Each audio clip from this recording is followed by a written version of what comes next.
Hi, I'm Vanessa and I'm a teacher. This is a very simple, ready-to-go threading kit for your class to make beautiful, decorative metallic flowers. To make it, you'll simply need a metallic flower pack and some stuffing.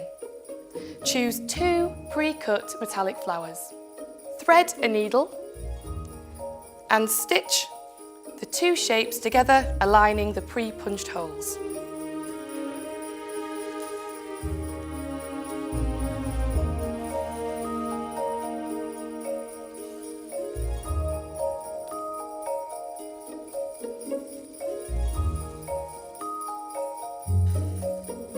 Leave a gap at the bottom of the flower and gently add the stuffing.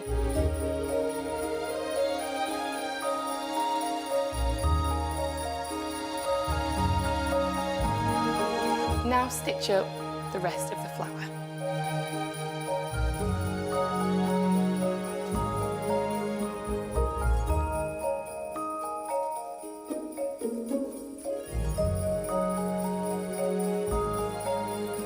This is a really fun, engaging activity. I wonder who your class will give their decoration to.